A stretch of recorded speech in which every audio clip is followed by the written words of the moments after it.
ओम नमो भगवते वासुदेवाय। श्री ओम नमो भगवते वासुदेवाय। ओम नमो भगवते वासुदेवाय। ओम अज्ञानतिमिरनाथस्य ज्ञानाञ्जनशलाकया चक्षुरुन्मिलितं येन तस्मै श्रीगुरुवे नमः। श्रीचैतन्यमनोभीष्टं स्थापितं येन भूतले स्वयं रूप कदा मह्यं ददाति स्वपदान्तिकम्। वन्देऽहं श्रीगुरुं श्रीयुतपदकमलं श्रीगुरुं वैष्णवांश श्रीरूपं साग्रजातं सहगना रघुनाथान्वितं सजीवं साद्वैतं सावधूतं परिजनसहिता कृष्णचैतन्यदेवं श्रीराधा कृष्णपादान् सहगना ललिता श्रीविशाखान्वितांश। हे कृष्णा करुणा सिंधु दीनबंधु जगतपते गोपेश गोपिका कांत राधा कांत नमस्तुते। ताप्त कांचन गौरांगी राधे वृंदावनेश्वरी वृषभानुसुते देवी प्रणमामि हरिप्रिये। वाञ्छाकल्पतरुभ्यश्च कृपा सिन्धुभ्येव च पतितानां पावनेभ्यो वैष्णवेभ्यो भयो नमो नमः। नमो विष्णुपादाय कृष्णपृष्ठाय भूतले श्रीमते जयपताका स्वामीति नामिने। नमो आचार्यपादाय नितये कृपापदायिने गौरकथाधामदाय नगर ग्राम तारिणे। नमो विष्णुपादाय कृष्णपृष्ठाय भूतले श्रीमते भक्ति वेदांत स्वामीति नामिने। नमस्ते सरस्वते देवे गौरवाणी प्रचारिणे निर्विशेष शून्यवादी पाश्चात्य देश तारिणे। जय श्री कृष्ण चैतन्य प्रभु नित्यानंदा श्री अद्वैत गदाधर शिवासादि गौर भक्त वृंदा। नमो महावदानाय कृष्ण प्रेम पदायते कृष्णाय कृष्ण चैतन्य नामने गरितशे नमः। हरे कृष्णा कृष्णा कृष्णा हरे हरे हरे राम राम राम हरे हरे। हरे कृष्णा, आप सभी का स्वागत है आज छठे दिन। और आज ये अंतिम अध्याय है इस सेक्शन का। गीता को, जैसे मैंने आपको पहले भी बताया, गीता को तीन भागों में बांटा जाता है। पहला 1 से लेकर के 6 तक, ठीक है, जिसे कर्म योग बोला जाता है। और 7 से लेकर के 12 तक, जिसे भक्ति योग बोला जाता है। और 13 से लेकर के 18 तक ज्ञान योग बोला जाता है। तो आज जो है पहला सेक्शन खत्म होने वाला है और ये सबसे अंतिम अध्याय है पहला सेक्शन का, छठा अध्याय ध्यान योग। तो ध्यान योग शुरू करने से पहले कल कल हमने क्या क्या अध्ययन करा था, थोड़ा सा 2-4 मिनट में उसको अवलोकन कर लेते हैं, रिव्यू कर लेते हैं, फिर हम आज के अध्याय में आते हैं। कल भगवान चौथे अध्याय में अर्जुन को संशय हो गया था अंत में, क्या कि भगवान कह रहे थे कि आप ज्ञान लेकर के अपने अज्ञान, जो तुम्हारे मन में संशय है, उसको काटो और युद्ध करो। तो ये सुन करके अर्जुन को मन में एक दुविधा उत्पन्न होगी कि ज्ञान काटने, ज्ञान के द्वारा संशय काटने का मतलब है, वो ज्ञान को क्या समझे अर्जुन? अर्जुन ज्ञान को जड़ता समझ लिया। जड़ता मतलब कि ज्ञान लेंगे भगवान का, भगवान का नाम का जप करेंगे तो कर्म करने की आवश्यकता नहीं। ठीक है, ये समझ लिए अर्जुन। तो फिर दोबारा 5वें अध्याय में पूछते हैं कि क्या दोनों में से कौन सर्वश्रेष्ठ है? मुझे दोबारा एक चीज बताइए, कौन सर्वश्रेष्ठ? कर्म का त्याग या कर्म फल का त्याग?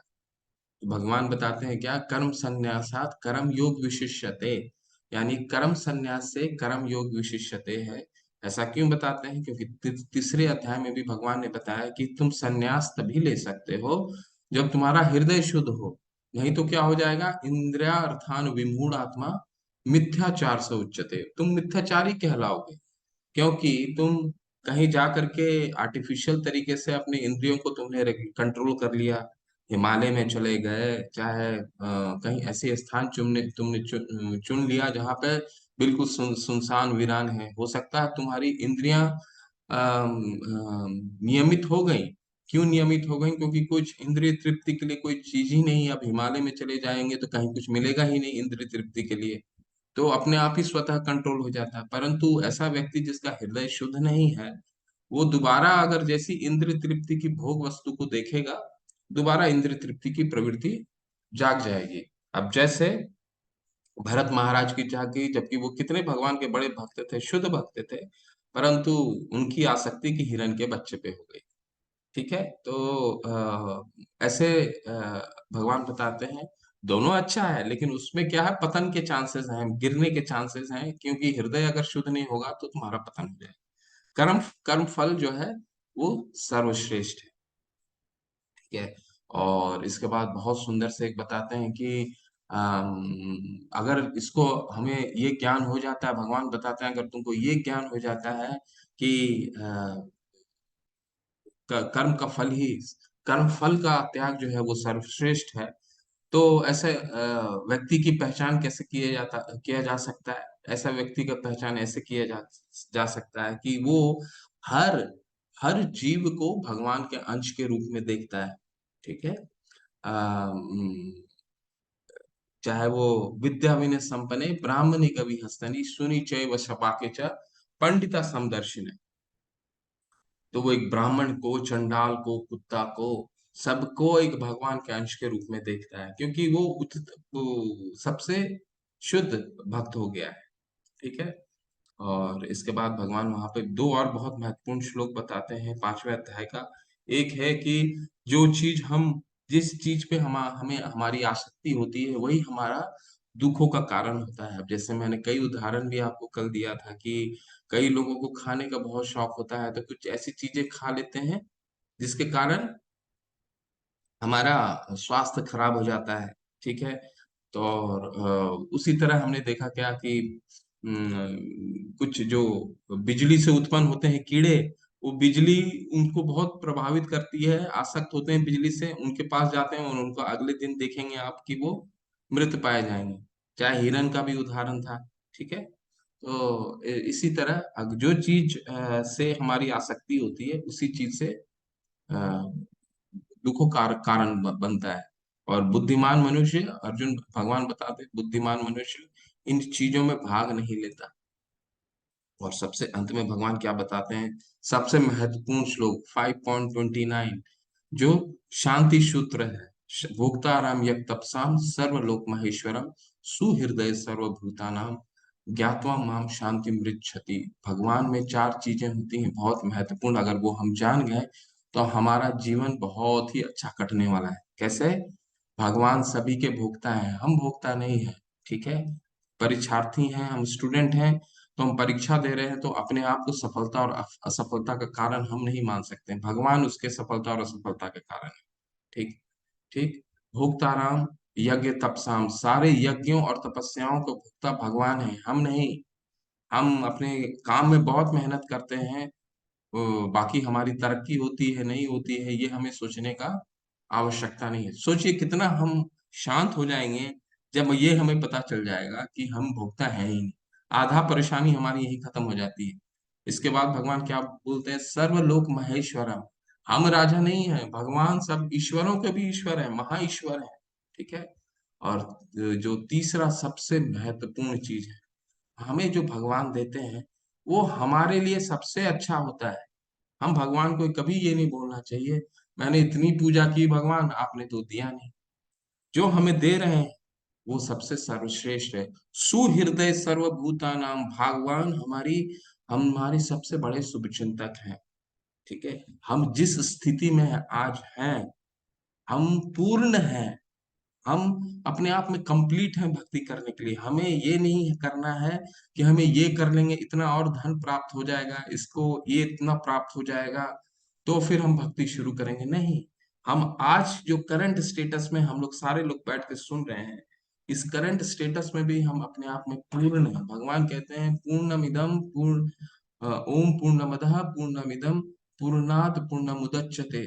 मैं पूर्ण हूँ और मुझसे, भगवान से कोई भी चीज जो निकलती है वो भी पूर्ण है। जैसे ये पूरा दृश्य जगत है, भौतिक जगत है, वो भी पूर्ण है अपने आप में। इसमें कोई इनकम्प्लीटनेस नहीं है, कोई भी अपूर्णता नहीं है। हम अपूर्ण नहीं है। ठीक है, हम पूर्ण हैं। तो हम आज भी तत्कालीन, आज भी जिस स्टेज पे हैं उससे हम भक्ति कर सकते हैं। ठीक है। तो इसलिए भगवान सबसे बड़े हमारे हितैषी हैं, और जो चीजें हमें प्राप्त हो रही है जीवन में उसे हमें यद्र इच्छा लाभ संतुष्टो द्वंद तीतो विमत्सरहा, यानी हमें जो लाभ प्राप्त होता है संतुष्टि से हमें लेना है। यद्र इच्छा लाभ संतुष्टो द्वंद तीतो विमत्सरहा, द्वंद और सुख दुख से दूर रहना है। यद्र इच्छा लाभ संतुष्टो, जो मिल जाता है उससे खुश रहिए। ठीक है, तो ये क्योंकि हमसे हमारे भगवान सबसे बड़े हितैषी। ठीक है, तो ये भगवान 5वें अध्याय में बताते हैं। और अब छठा अध्याय ध्यान योग है। ध्यान योग पद्धति एक तरह की योग है। वो पद्धति हम लोग आज पढ़ेंगे, भगवान समझाएंगे कि ये पद्धति क्या है, ध्यान योग कैसे किया जाता है। तो हमें योग का क्या अर्थ निकालते हैं, हम सबको मालूम है योग दिवस आज हमारे देश के प्रधानमंत्री पूरे विश्व में जाकर के योग का प्रचार कर रहे हैं। तो योग का हमारा मन में क्या धारणा है, एक शारीरिक व्यायाम, इससे ज्यादा हम कुछ नहीं समझते। देखिए क्या योग योग कहलाता है, जो ये व्यक्ति कर रहे हैं, ये दृष्टि के माध्यम से मन को केंद्रित, कोई केंद्र का कार्य कर रहे हैं। ठीक है, क्या ये योग्य है किसी तरह से अपना सर को नीचे करके ऊपर करना, एक संतुलन, ये योग कहलाता है? क्या ये योग्य है तपस्या करना? ये तो बहुत ही पाप है। शरीर को कष्ट देना 17वें 16वें अध्याय में हम पढ़ेंगे, सबसे बड़ा पाप है। ठीक है, क्योंकि शरीर हमारे हमारा हम अपना समझते हैं। हमने देखा ना, कल कल भी पढ़ा, पाप किंचया बुद्धया, यानी कि ये जो शरीर है रेंटल है। हम इसको, भगवान का शरीर है, इसको हम प्रताड़ना नहीं कर सकते। किसी दूसरे के प्रॉपर्टी को हम मिस यूटिलाइज नहीं कर सकते। क्या ये योग है किसी तरह का शारीरिक व्यायाम जो आप देख रहे हैं बहुत प्रचलित हो रहा है जो? क्या ये योग है जिम? आजकल हर कोने कोने में अगर आप देखेंगे तो दो चीजें सबसे ज्यादा खुलती हैं, क्या है, एक खाने का और एक व्यायाम करने का। खाना खाइए, तरह तरह के व्यंजन खाइए और योग कीजिए। क्या ये योग है? ठीक है, क्या ये योग है? ऑफिस में भी आजकल बहुत स्ट्रेस हो जाता है लोगों को, तो कई अच्छे ऑफिसों में, बड़े बड़े ऑफिसों में इस तरह का आयोजन किया जाता है सप्ताह, या ऐसा जगह दिया जाता है कि लोग अपना आधा घंटा जाके योग कर सकें अपने। कोई वो खराब नहीं है, शारीरिक व्यायाम खराब नहीं है, वो बहुत महत्वपूर्ण है अपने शरीर को अच्छा रखना, स्वस्थ रखना, परंतु वो योग नहीं। सबसे किताबें आज की तारीख में किस चीज की छपती हैं? या तो खाने पे छपती हैं या योग पे छपती हैं, है ना? चलिए अब शुरू करते हैं। ये योग का कुछ शुरुआत के कुछ आपको आइडिया दे दिया कि योग जो हम समझते हैं वो इस तरह की चीजों को समझते हैं, परंतु योग क्या है वो हम जानने का प्रयास करेंगे आज। और भगवान फिर निष्कर्ष में बताएंगे कि क्या योग, कौन सा योग सर्वश्रेष्ठ है। ठीक है, श्री भगवान उवाचा, जो भी अध्याय भगवान स्वयं शुरू करते हैं वो अध्याय बहुत महत्वपूर्ण होता है, बिना प्रश्न के। अर्जुन ने ये अध्याय में कोई प्रश्न नहीं किया, लेकिन जो अध्याय भगवान स्वतः ही शुरू कर रहे हैं वो अध्याय बहुत महत्वपूर्ण होता है। श्री भगवान उवाच अनाश्रित कर्म फलम कार्य कर्म करोति यः सह सन्यासी च योगी च न निर्गन चाक्रियः। श्री भगवान ने कहा, जो पुरुष अपने कर्म फल के प्रति अनासक्त है और जो अपने कर्तव्य का पालन करता है वही सन्यासी और असली योगी है। वह नहीं जो ना तो अग्नि जलाता है और ना कर्म करता है। तो भगवान यहाँ पे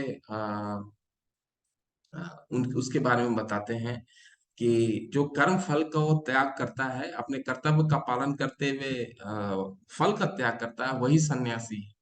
वो नहीं जो सिर्फ स्वाहा स्वाहा करता है, अग्नि जलाता है पर कोई कर्म नहीं करता है। है ना? तो इस अध्याय में हम क्या पढ़ने वाले हैं, इस अध्याय में एक ध्यान योग की पद्धति आती है। वो ध्यान योग क्या है उसको हम अगले बार में पढ़ेंगे। अष्टांग योग है। तो वो एक 8 स्टेप प्रोसेस है, 8 स्टेप का प्रोसेस है, जिसके द्वारा एक योगी जो है भगवान पे अपना ध्यान लगाता है, इसलिए इसको क्या बोला जाता है, ध्यान योग। ध्यान के द्वारा भगवान से जुड़ता है। कर्म योग यानी कर्म के द्वारा भगवान से जुड़ता है। ज्ञान योग यानी ज्ञान के द्वारा भगवान से जुड़ता है। ठीक है, तो असली सन्यास, असली योगी कौन है वो हम अंत में पढ़ेंगे, भगवान बताएंगे। तो अष्टांग योग क्या है? अष्ट का मतलब जैसे आपको समझ में आ रहा होगा, अष्ट का मतलब है 8। अष्टांग योग क्या है? तो ऐसा योग जिसको जिसको ध्यान योग में क्या होता है? ध्यान योग बेसिकली मन और इंद्रियां। इंद्रियां क्या है? कर्म इंद्रियां, ज्ञान इंद्रियां। ठीक है, ज्ञान इंद्रियां जैसे मैंने आपको बताया था, आंख, कान, नाक, मुंह और त्वचा। ये होता है ज्ञान, जिसके द्वारा हम इनपुट लेते हैं, ज्ञान लेते हैं। और कर्म इंद्रिया क्या हो गई? ये हाथ हो गया, ठीक है, हमारे पैर हो गए, हमारी जिह्वा हो गया, हमारा कंठ हो गया, हमारी जनेंद्रियां हो गई, और हमारे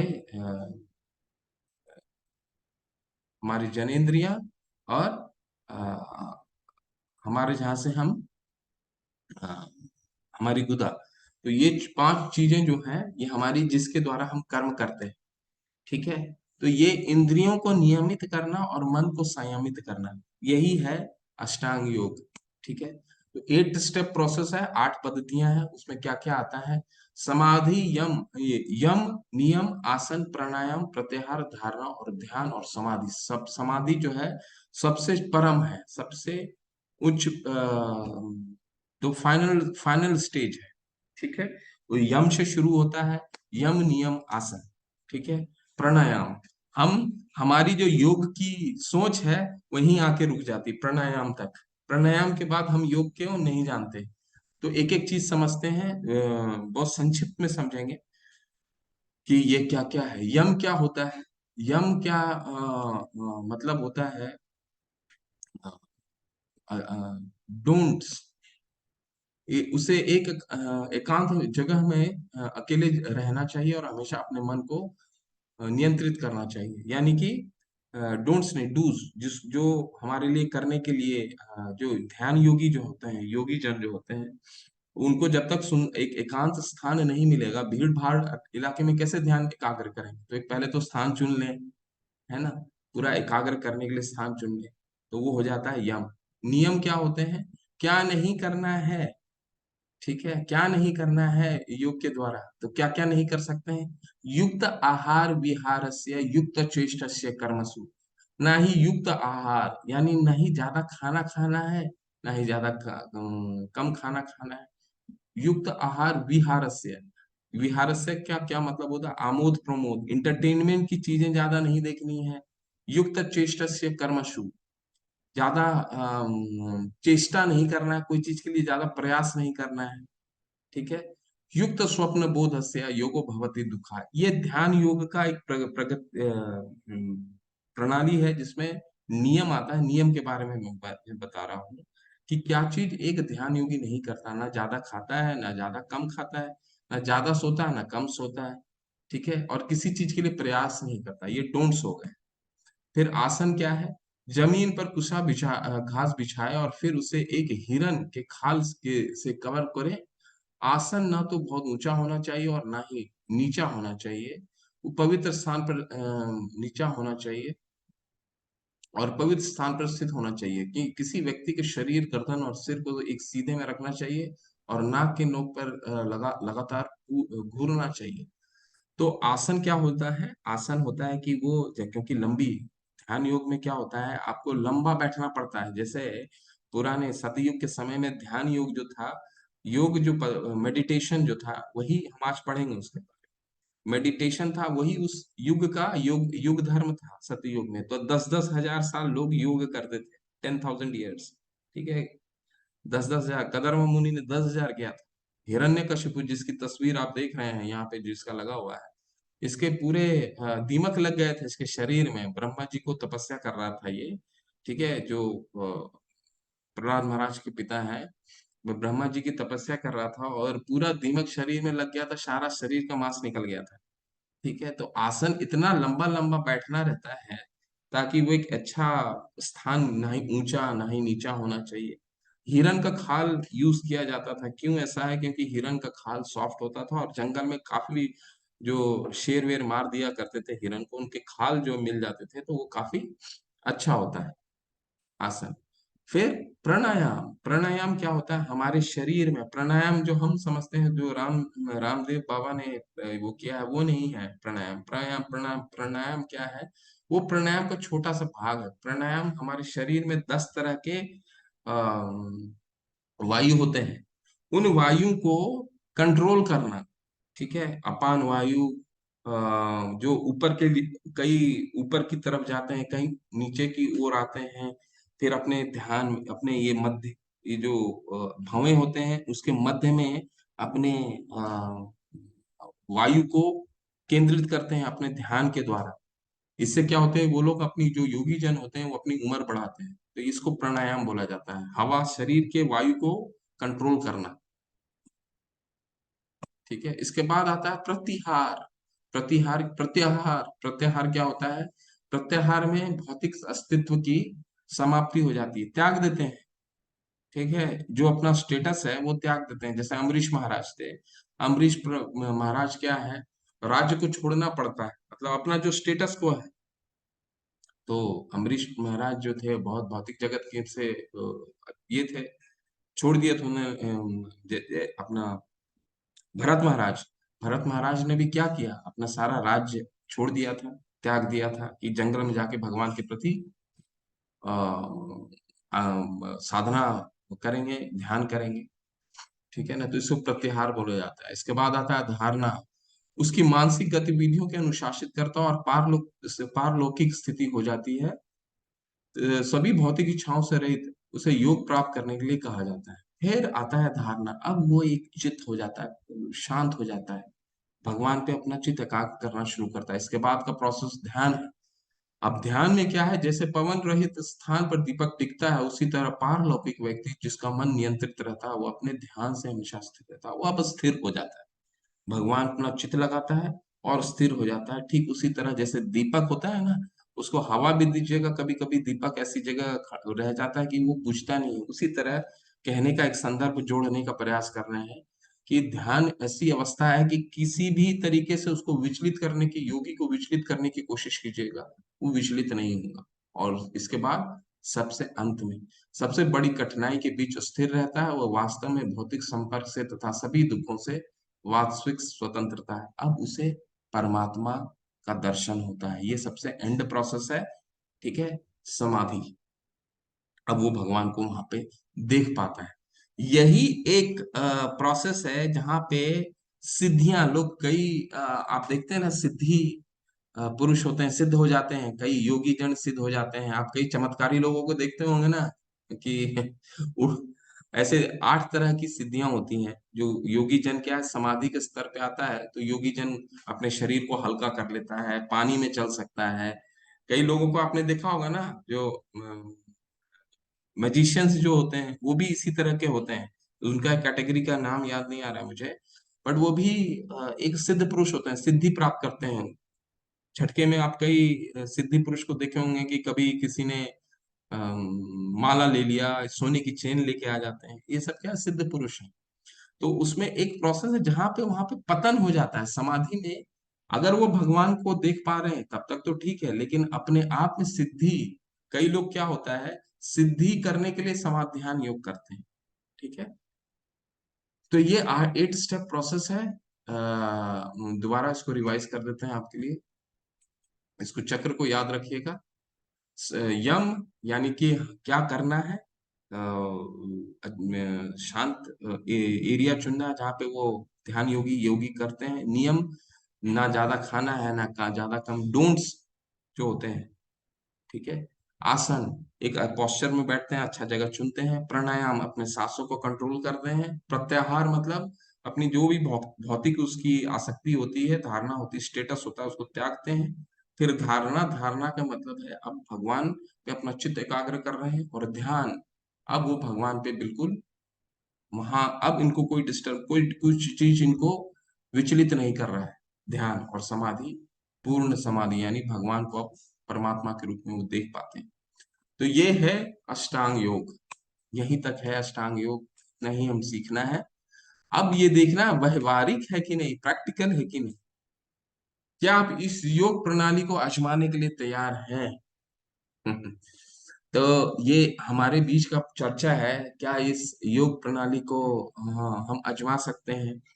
ठीक है, तो इसमें आप लोग कोई भाग ले सकते हैं, हैंड रेस कर सकते हैं या फिर चैट में भी डाल सकते हैं। क्या ये प्रणाली को आजमाया जा सकता है कलयुग में?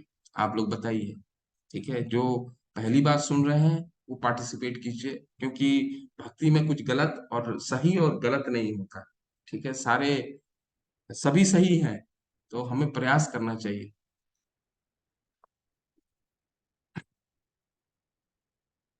अन्नपूर्णा दीक्षित माता जी, अनम्यूट कीजिए प्लीज।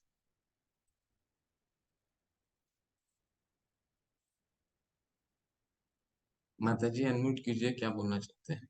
जी अनम्यूट कर दिया है। हरे कृष्ण। जी हरे कृष्ण हरे माता जी। कृष्ण। सर मैं ये कहना चाहती हूँ कि आजकल के समय में जैसे पहले आपने बताया कि एक्सटर्नल डिसिप्लिन जिसके लिए हमको एकांत स्थान चाहिए, सबसे पहले तो यही पाना बड़ा असंभव सा लगता है, एकांत स्थान पाना। हेलो। जी जी सुन रहे हैं। हरे कृष्ण। तो बाकी नियम और आसन पोस्चर ये तो सीखा जा सकता है, लेकिन बहुत ज्यादा विड्रॉल ऑफ सेंसेस करते हुए अपने कर्तव्यों का घर परिवार के साथ रहते हुए पालन करते हुए बहुत ज्यादा ये पूरे आठों चीजों का पालन करना संभव कम लगता है। जी हरि बोल, बहुत सुंदर, बहुत सुंदर, बहुत सुंदर माता ने समझाया। और प्रीति माती जी कह रही हैं मुझे करना है, बट गीता में है सुना है कि ये बिना गुरु के नहीं करना चाहिए। मोनाली मिश्रा माता जी कह रही हैं ये संभव है, यस। डेजी रैना माता जी कह रही हैं असंभव है। ज्योतिर्मयी सिंह माता जी कह रही हैं मुश्किल लग रहा है। नीलिमा माता जी कह रही हैं नो। शैलजा माता जी कह रही कलयुग में व्यवहारिक नहीं है। विमन सिंह जी, श्याम प्रभु कह रहे हैं नहीं। जया प्रभु कह रही हैं हाँ। तेजल पंचाल माता जी कह रही हैं नॉट पॉसिबल। शैलजा माता जी नहीं कर सकते। ठीक है, बहुत सुंदर आप लोग नहीं हो पाएगा प्रभु जी। जी, गौरी माता जी कह रही हैं प्रभु हो पाएगा। ठीक है, गुड, बहुत सुंदर, बहुत सुंदर। आप लोगों ने बहुत दिया, भाग लीजिए, अच्छा लगता है चर्चा जब करेंगे हम लोग। देखिए, ऐसा है, अर्जुन अर्जुन इस योग के बारे में सुनेंगे, अर्जुन की क्या प्रतिक्रिया है वो हम लोग पहले देख लेंगे। इसके बाद हम इसको इस चीज पे दोबारा आएंगे। ठीक है, अर्जुन क्यों कह रहे हैं ऐसा, अर्जुन क्यों कह रहे हैं, और फिर इस पे दोबारा आएंगे। अर्जुन देखिए इतना सुनने के बाद क्या कह रहे हैं, चंचल ही मन कृष्ण प्रमाथि बल दृढ़ तस्या अहम निग्रह मन्ये वायुरेव दुष्कर्मा।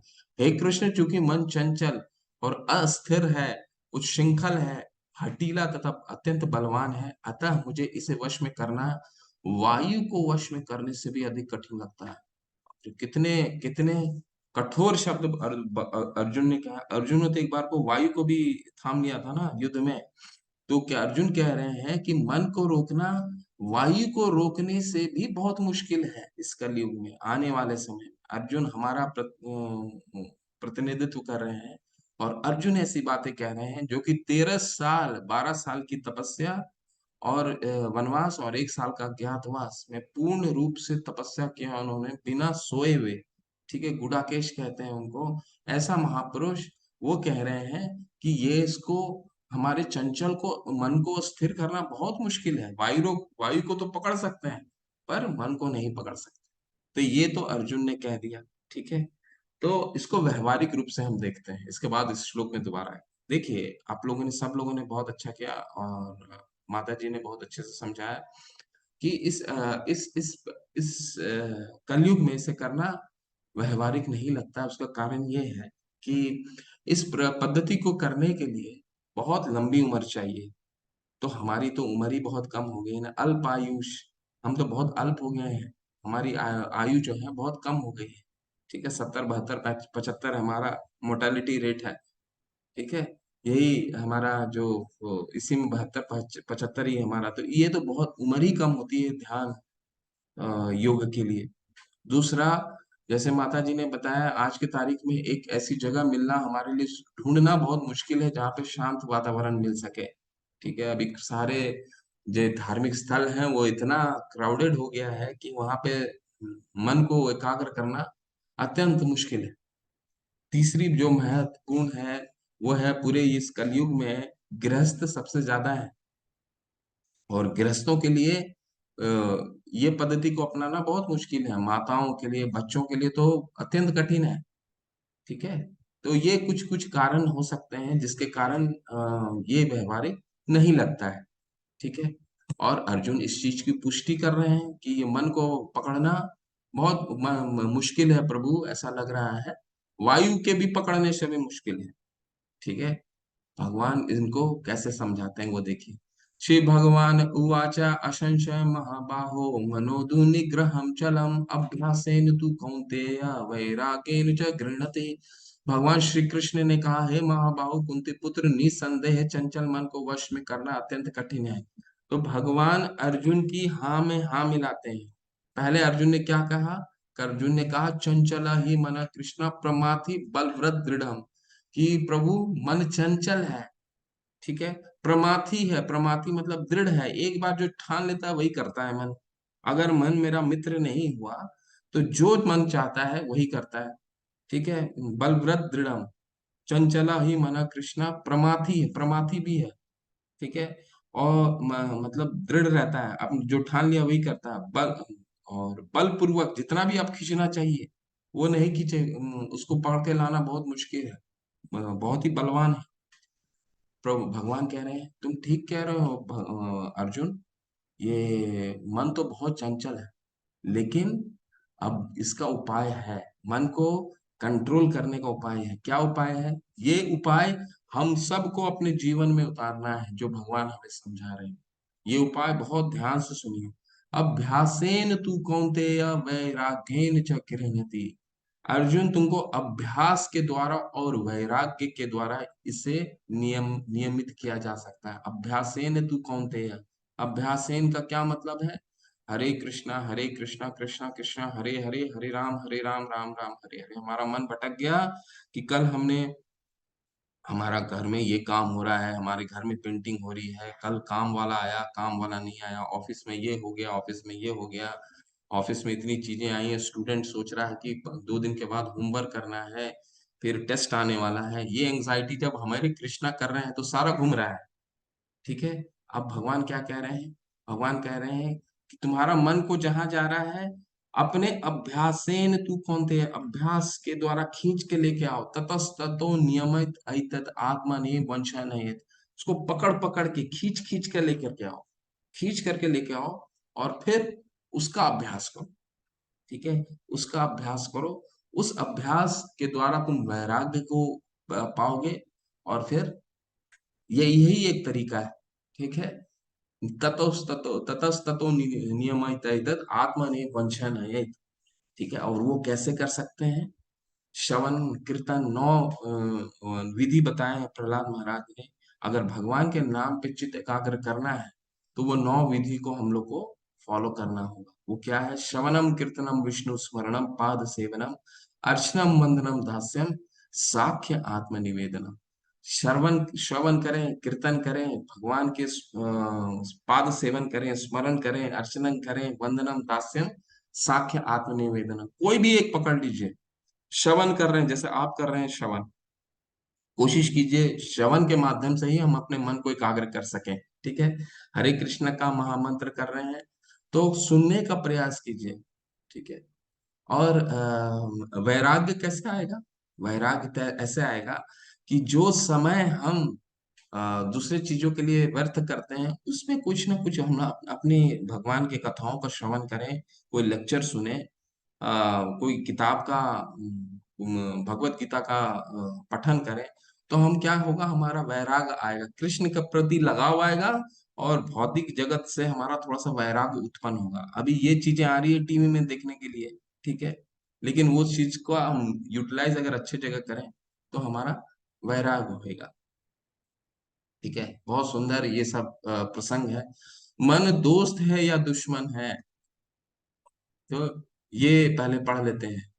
इसके बाद मन को दोस्त कैसे बनाना है, मित्र कैसे बनाना है, वो दुश्मन कैसे रहता है। बंधुरात्मना आत्मना तस्य येन आत्मना आत्मना जिता आत्मना तस्तु शत्रुत्वे वर्तेत आत्मवे शत्रुवतः। जिसने मन को जीत लिया उसके लिए मन सर्वश्रेष्ठ मित्र है, किंतु जो ऐसा नहीं कर पाया उसके लिए मन सबसे बड़ा शत्रु बना रहेगा। मन आग की तरह है, जब नियंत्रित किया जाता है तो चमत्कार हो जाता है, नियंत्रण से बाहर तबाही हो सकता है। तो भगवान कितना सुंदर बता रहे हैं कि देखिए, मन जो है, मन क्या है, एक ईंधन की तरह है। ईंधन का क्या मतलब हुआ? अगर उसको सही जगह नियोजित किया जाए तो एरोप्लेन और रॉकेट की तरह उड़ करके चला जाएगा, आपका दोस्त बन जाएगा। लेकिन वही ईंधन का अगर दुरुपयोग किया जाए तो भस्म कर सकता है, वो आग लगा सकता है। जैसे चित्र के माध्यम से आप देख रहे हैं, वो आग लगा सकता है।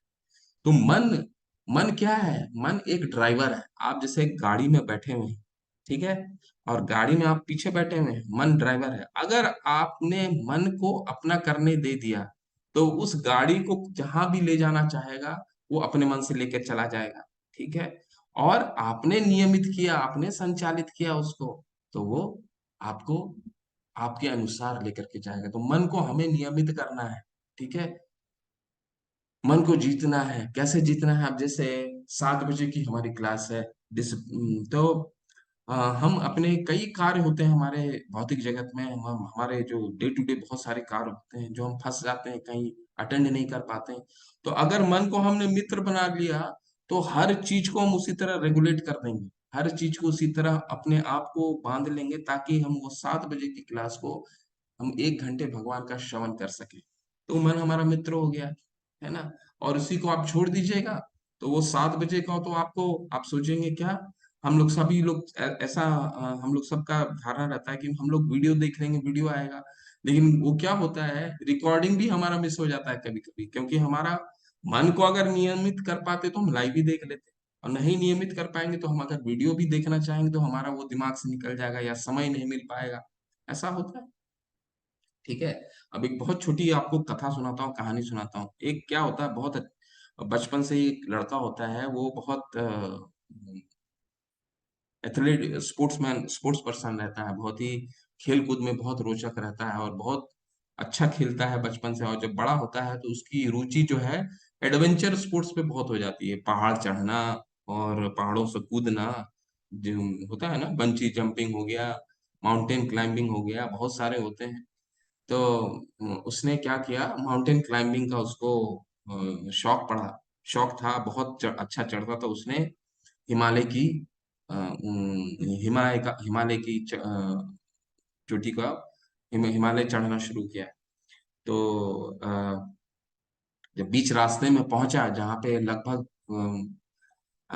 जब ऊंचाई से कुछ दूर बचा हुआ था उसका, तो जब वहां पहुंचा, वहां पे नॉर्मली आपको कोई लोग मिलता नहीं, ठीक है। तो वहां उसने एक साधु को अ, बैठे हुए देखा, और वो अ, यज्ञ कर रहे थे, वो ध्यान में थे। तो वहां पे गए और वो पूछा, वो लड़का पूछा उनसे कि आप, यहाँ पे तो कोई नहीं है, फिर आप किसको देख करके यज्ञ कर रहे हैं, कहाँ, क्यों आप यहाँ पे ध्यान लगाए हुए हैं? बोला, नहीं मुझे डिस्टर्ब मत करो, मैं यहाँ पे काम कर रहा हूँ। तो बड़ा अचंभित हो गया वो कि यहाँ पे क्या काम कर रहा है, कुछ तो दिख ही नहीं रहा है। बोलो, क्या कर रहे हैं आप यहाँ पे, तो कोई काम नहीं है। तो कहता है कि मैं जंगली जानवरों से अपने आप को बचाने का प्रयास कर रहा हूँ। तो फिर वो देखने लग जाता है इधर उधर कि यहाँ पे तो कौन सा जंगली जानवर है। तो बोलता है, यहाँ तो जंगली जानवर नहीं दिख रहे हैं गुरुजी, लेकिन आप क्या, कौन सा देख, क्या, किस चीज के लिए आपको, क्या जंगली जानवर से बचाने की कोशिश कर रहे हैं अपने आप? बोलिए, देखिए, ये जंगली जानवर कौन कौन है? यहाँ पे 2 चील है, 2 भालू है, एक गधा है, और एक सांप है। तो फिर देखने लग जाता, कोई तो नहीं दिख रहा है। बोला, कुछ तो नहीं दिख रहा है गुरुजी, ये क्या है, ये कौन, कहाँ पे आपको दिख रहा है? तो मुझे तो कुछ नहीं दिख रहा है। बोलता है, ये जो 2 आंखें हैं, ये 2 आंखें हैं, ये 2 चील हैं, ये कुछ भी देखना की कोशिश करती है जो हमारे लिए हमें, हमारे लिए उचित नहीं है, उन चीजों को भी वो देखने का प्रयास करती है। इसको मुझे नियमित करना है। ये है एक पहला जानवर, जंगली जानवर। दूसरा है ये भालू, 2 हाथ, ये 2 भालू की तरह है, ये हर चीज को हड़पना चाहता है, स्नैच करना चाहता है। दूसरे की चीजों को हड़पना चाहता है, तो इसको मुझे रोकना है। ठीक है। एक एक गधा है। गधा कौन सा है? ये शरीर जो काम नहीं करना चाहता है, जो हमारा स्वधर्म है। कभी कभी हमारा शरीर आसक्त हो जाता है और हम वो काम करने में हमें रुचि नहीं होती है। वो उस जानवर को निकालना। और सबसे अंत में सबसे कठिन, वो है सांप। वो कौन है? वो है जीवा। ये जीवा जो है, दो चीजों से हमें परेशान करता है। पहला क्या परेशानी करता है वो पहला परेशानी हमें ये करता है कि वो कुछ भी किसी को बोल देता है, जिसके कारण हम अपने हमारे कभी कभी आसपास के लोग हमसे विक्षुब्ध हो जाते हैं। हमारे मित्र, हमारे परिवार, हमारे ऑफिस में। तो ये जो जीव है, ये बोलने में भी परेशानी करता है, और अत्याहार भी करता है, ज्यादा खाता भी है। तो इसको कंट्रोल करना दो तरीके से। शारीरिक तकलीफ भी देता है जीव के कारण खाने की वजह से, और एक मानसिक प्रताड़ना भी देता है अगर कुछ अपशब्द का बोला जाए। तो ये जो छह चीजें हैं, छह जानवर है, ये छह जानवरों को मुझे करना है, मुझे नियमित करना है।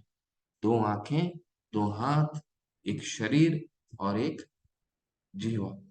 तो ये मॉरल ऑफ द स्टोरी ये है कि ये चीज को ही अगर हम इन पांचों छह चीजों को अगर नियमित कर पाते हैं, तो हम अपने मन को संयमित कर पाएंगे, मित्र बना पाएंगे, फ्रेंड बना पाएंगे।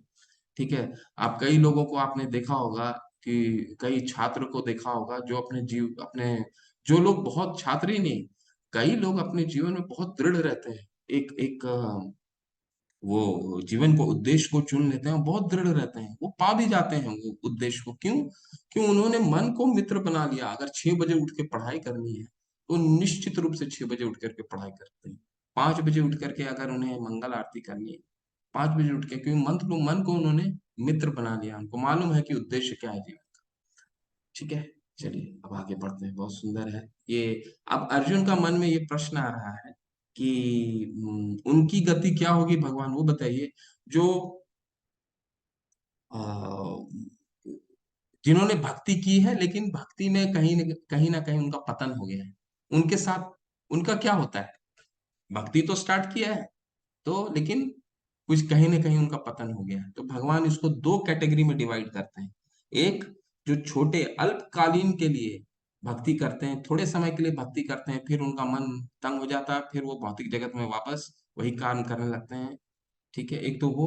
और एक दीर्घ काल बहुत लंबा भक्ति करते हैं, और फिर किसी कारण से उनकी भक्ति रुक जाती है, या उनका शरीर वो त्याग देते हैं, मृत्यु हो जाती है, या कोई शारीरिक कष्ट आ जाता है जिसके कारण वो भक्ति को कंटिन्यू नहीं कर पाते।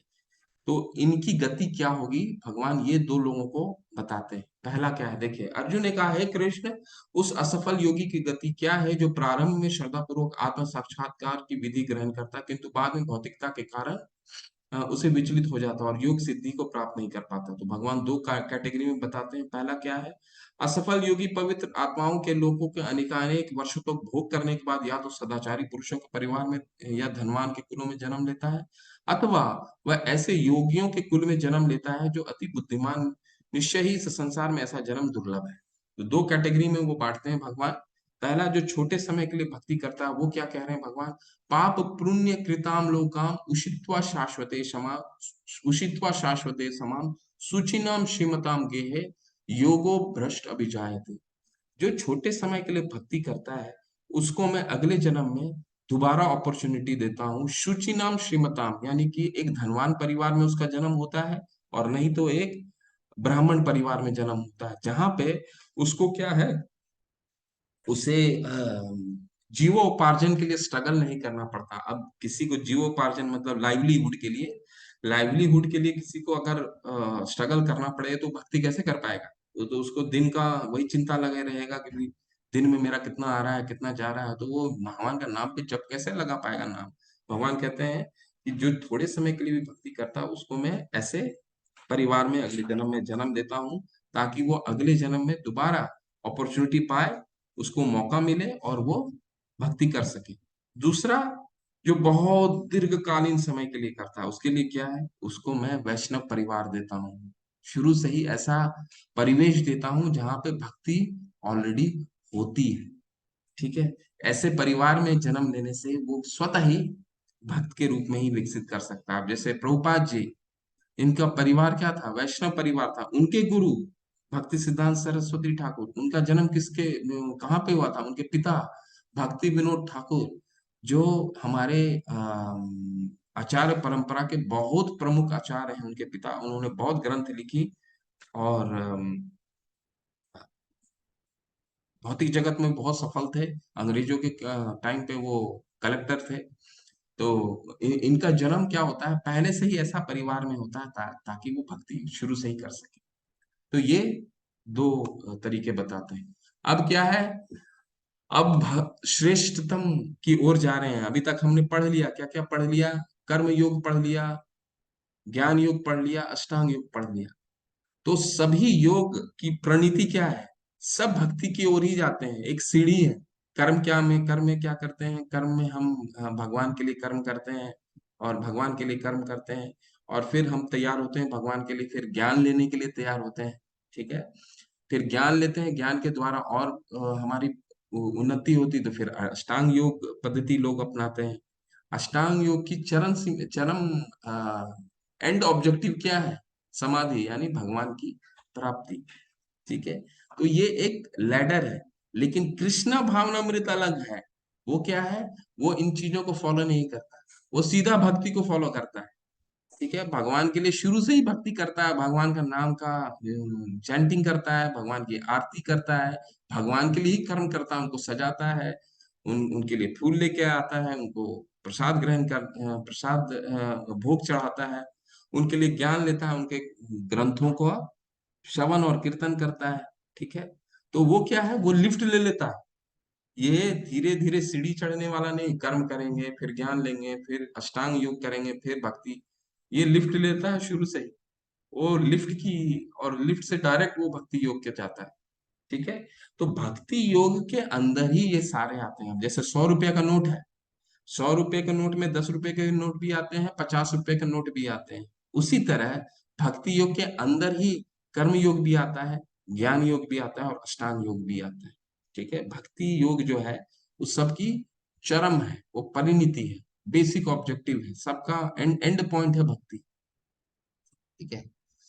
अब भगवान निष्कर्ष देंगे कि हमारा योग में सबसे सर्वश्रेष्ठ क्या, कौन योगी होता है।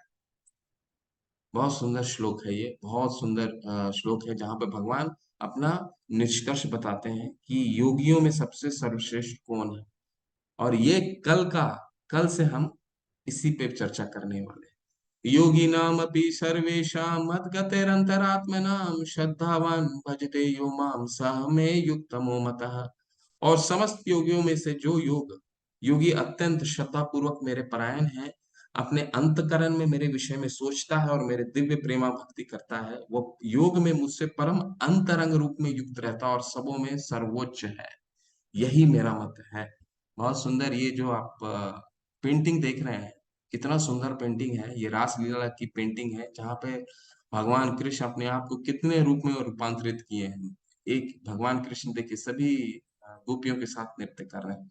भगवान बताते हैं कि योगी नाम अपि सर्वेशाम, यानी सभी योगियों में से सर्वश्रेष्ठ योगी योगी योगी वो है जो श्रद्धावान भजते, जो श्रद्धा पूर्वक मुझे प्रेम पूर्वक मेरी भजता है। भगवान के लिए पूजा नहीं वर्ड यूज किया जाता, भगवान के लिए भजते यूज किया जाता है। क्यों ऐसा, क्योंकि भजते का मतलब होता है भक्ति पूर्वक सेवा। सेवा, पूजा नहीं, सेवा। श्रद्धावान भजते यो माम सह में युक्तमो मता, यानी सभी योगियों में से सर्वश्रेष्ठ वो योगी होता है जो श्रद्धा पूर्वक मेरी सेवा करता है, यानी भक्ति करता है। भक्ति योग सर्वश्रेष्ठ है, ऐसा भगवान यहाँ अपना निष्कर्ष दे देते हैं। ठीक है। तो कलयुग के लिए कौन सा यज्ञ सर्वश्रेष्ठ, अभी हमने कितना यज्ञ देखा। ठीक है।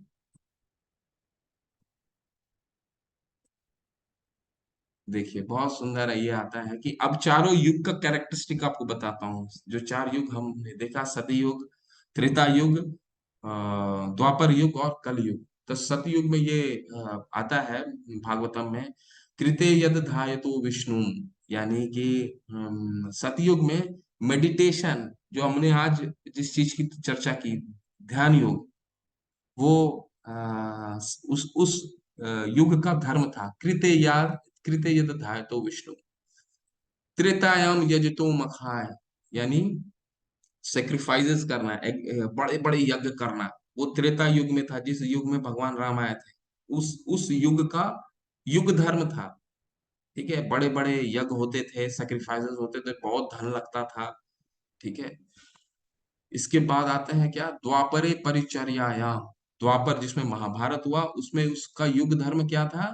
उसमें युग धर्म था डीटी सेवा, टेम्पल वर्शिप, मंदिर पूजा, द्वापरे परिचर्यायाम। लेकिन सत्य कलयुग में क्या है? कलयुग में है सीधा कलयुग, कलौ तद हरि कीर्तनाथ, यानी संकीर्तन, हर संकीर्तन, वो chanting holy name of Lord, यही युग धर्म है।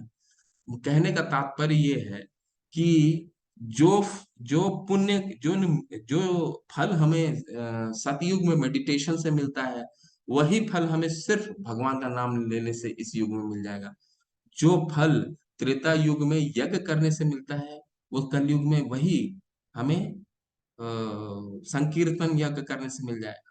जो फायदा, जो पुण्य हमें द्वापर में टेम्पल वर्शिप से मिलता है, वो सिर्फ हमें संकीर्तन यज्ञ करने से मिल जाए। तो हमारा जो प्रभु भगवान चैतन्य ने बहुत सुंदर से हमारा जो पासिंग मार्क्स है वो बहुत कम कर दिया।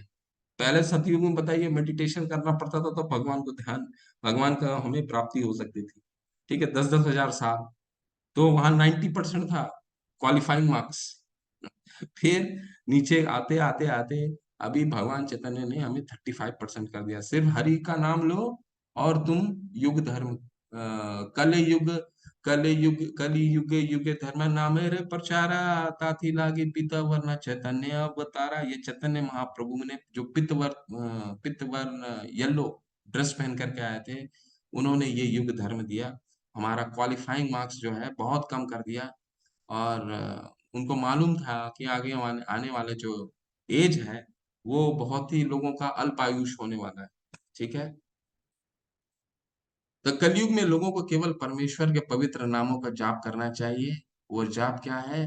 हरे कृष्णा कृष्णा कृष्णा हरे हरे, हरे राम राम राम हरे हरे। इति सदशकम नाम नाम कली कलेशनम नाशनम, नत्तो परतो रूपाय सर्व वेदेषु दृश्यते। ब्रह्मा जी नारद जी को बोलते हैं कि ये 16 शब्द जो हैं, इसके अलावा मेरे पास, मैंने सभी वेद शास्त्र को ढूंढ लिया, कोई वेद शास्त्र इसमें, सब बोलते हैं इसके अलावा और कोई उपाय नहीं है। अब बहुत लोगों का ये रहता है कि मैं हरे राम क्यों ना बोलूं, हरे कृष्णा ही हरे कृष्णा क्यों करना है? तो इसका आप कोई भी नाम, भगवान का नाम उतना ही शक्तिशाली है। लेकिन ये जो 16 शब्द हैं, ये बहुत ही महामंत्र कहा जाता है। मेरे प्यारे राजा, ये भागवतम में कथा आता है। ठीक है, जहाँ पे कलयुग का कैरेक्टराइजेशन किया गया है। मेरे प्यारा राजा, हालांकि काला कलयुग दोषों से भरा है, फिर भी इस युग के बारे में एक अच्छी गुणवत्ता है। यह है कि मंत्र का जाप करने से व्यक्ति भौतिक बंधन से मुक्त हो सकता है और आध्यात्मिक में पदोन्नत हो सकता है। तो क्या दोष पाया जाता है कलयुग में? प्रयाण अल्पायुष सम्यक कला उसमें युगे जना। प्रयाण अल्पायुष, उम्र कम हो जाती है, सभ्य कला उसमें, यानी हम बहुत झगड़ालू प्रवृत्ति के हो जाते हैं, ऐसा महाभागवत में बताया है। मंद सुमन मतियो, मंद हो जाते हैं हम, आलसी हो जाते हैं। सुमन मतियो, दिशाहीन है। ठीक है। हम लोग देखते होंगे जीवन में, आसपास में लोग देखते होंगे कि दिशाहीन रहते हैं, मालूम ही नहीं है जीवन में करना क्या है। कई छात्र को तो 12वीं पास करने तक मालूम नहीं रहता करना क्या है। दिशाहीन, मंद भाग्य, यानी कि हमारी चार किस्मत भी उतनी लकी नहीं होते। हित उपृद्धता, यानी हम बहुत विचलित रहते हैं। ऐसा कुछ कैरेक्टराइजेशन भागवतम में कलयुग के बारे में दिया हुआ है।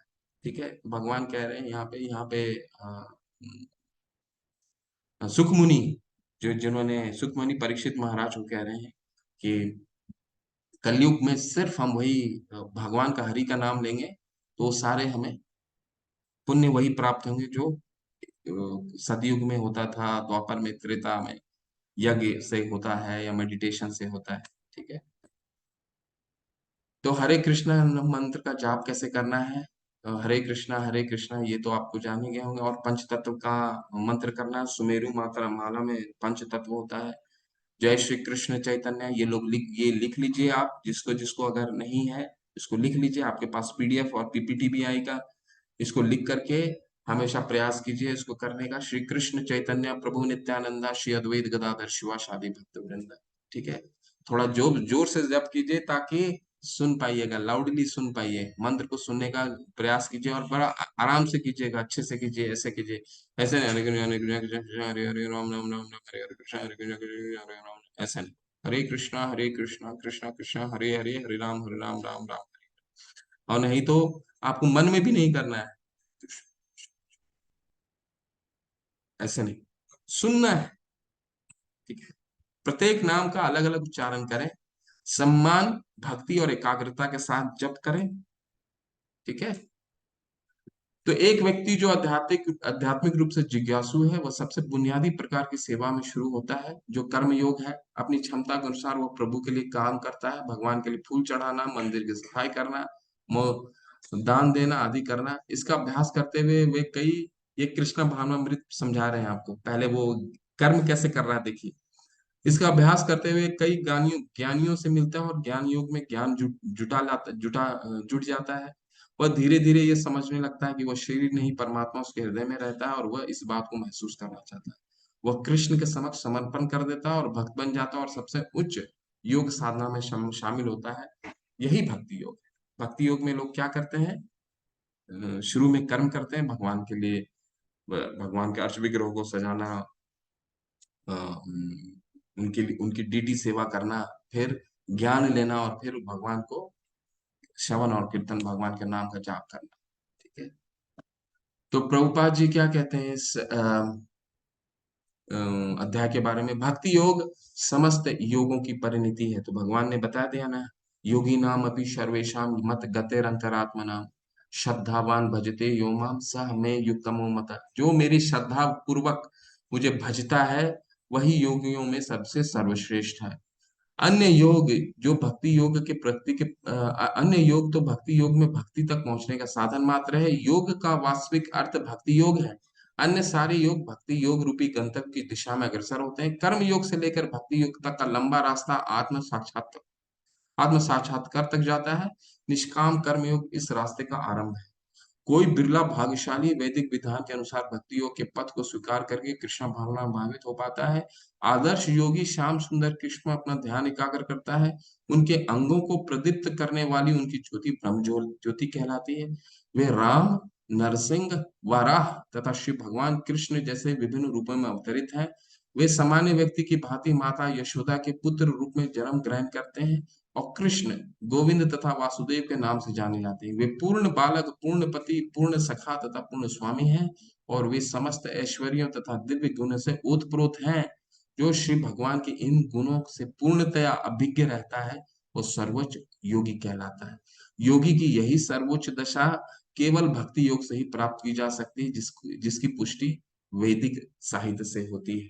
प्रभुपाद जी बहुत अच्छे से हमें समझाते हैं, बहुत अच्छे से उन्होंने बताया हमें कि भगवान कई रूप में आते हैं। अभी आप लोग के मन में ये प्रश्न आ सकता है कि भगवान इतने रूप में आते क्यों हैं? कभी राम, कभी नरसिंह, कभी विष्णु, कभी भगवान कृष्ण, है ना? ऐसा क्यों आते हैं बार बार? ताकि हर लोगों को भगवान आकर्षित कर सके। भगवान अलग अलग तरह से लीलाएं करते हैं ताकि हम उनसे आकर्षित हों। कभी कभी कोई लोग राम के कैरेक्टर से, बहुत भगवान राम के कैरेक्टर से प्रभावित होते हैं, कोई नरसिंह के कैरेक्टर से प्रभावित होते हैं। ठीक है। अमेरिका में नरसिंह के अवतार से बहुत लोग प्रभावित है कि देखिए ये सिंह सिंह गॉड है, मतलब सिंह भगवान सिंह के रूप में है। ठीक है। तो तो अलग अलग लीलाएं करते हैं ताकि हम उनके अलग अलग कैरेक्टर को देख करके प्रभावित हों, आकर्षित हों।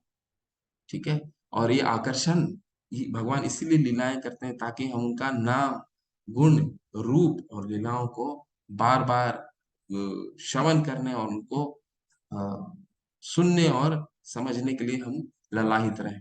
यही आप भक्ति योग है।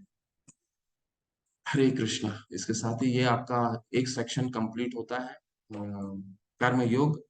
और इसमें सबसे अंत में भगवान बता दे रहे हैं कि सभी योगियों में से सर्वश्रेष्ठ वही योगी है जो मेरी भजता है, मुझे भक्ति पूर्वक मेरी सेवा करता है।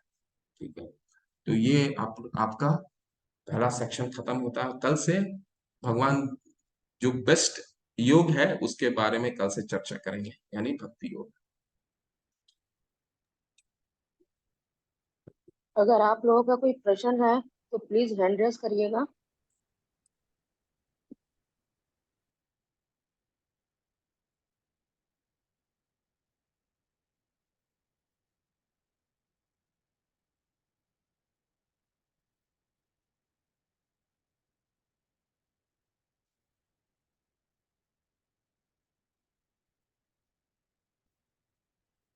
चैट में कोई नी,